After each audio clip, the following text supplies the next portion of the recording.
আসসালামু আলাইকুম। আমি শাকিল আহমেদ, আয়ারল্যান্ড থেকে। মূলত কিছু স্টুডেন্টদের বাজেট অনেকটা কম থাকে, যারা নিজেরা চিন্তা করেন যে অ্যারাউন্ড দেখা যাচ্ছে যে 7 থেকে 10 লাখ টাকার ভিতরে একটা কান্ট্রিতে আসতে চান, মুভ করতে চান, কিন্তু আইডিয়া নেই বা কনফিউজড যে আসলে আপনি কোন কান্ট্রিতে মুভ করবেন। তো আমরা জার্মান একাডেমি মোটামুটি 20-25টা কান্ট্রি নিয়ে কাজ করি, যার ভিতরে 5-7টা কান্ট্রি আপনার খুবই রিজনেবল কস্টে আপনি মুভ করতে পারবেন। তো এর ভিতরে যদি ইউরোপের আমি কিছু কান্ট্রি মেনশন করি, লাইক আপনি বিশেষ করে মাস্টার্সের স্টুডেন্ট যারা আছেন, তো তারা ইতালিতে মুভ করতে পারবেন টোটালি ফ্রি অফ কস্ট। এরপরে আপনার অস্ট্রিয়া আছে, totally free of cost, tuition fee নেই এইসব কান্ট্রিতে। আর ব্যাচেলার স্টুডেন্ট হলেও খুব লো টিউশন ফিতে আপনি পড়াশোনা করতে পারবেন।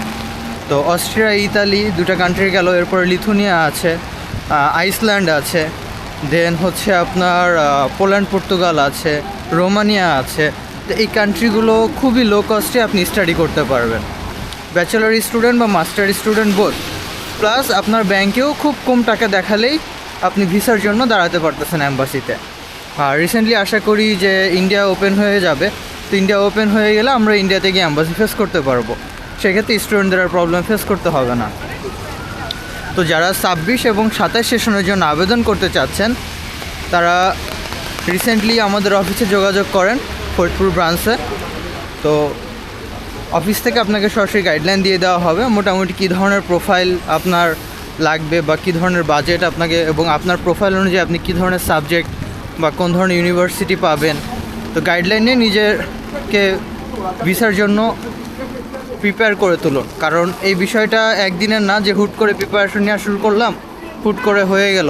আপনাকে মোটামুটি 6 মাস 1 বছর আগে থেকে গোছগাছ করতে হয়। প্লাস যারা স্কলারশিপ চান, তারা যত দ্রুত প্রোফাইল রেডি করে আবেদন করবেন ততই ভালো, কারণ স্কলারশিপের সিট সংখ্যা খুবই কম থাকে। এরপরে আপনি যখন দ্রুত ডকুমেন্টেশন করতে পারবেন, আপনি অ্যাম্বাসিতে ফাইল তাড়াতাড়ি সাবমিট করতে পারবেন। সো দেরি না করে যারা 26 এবং 27 সেশনে আবেদন করতে চাচ্ছেন, তারা আমাদের ফরিদপুর ব্রাঞ্চে যোগাযোগ করেন। ইনশাল্লাহ অফিস থেকে আপনাকে A to Z গাইডলাইন দিয়ে দেওয়া হবে। আসসালামু আলাইকুম।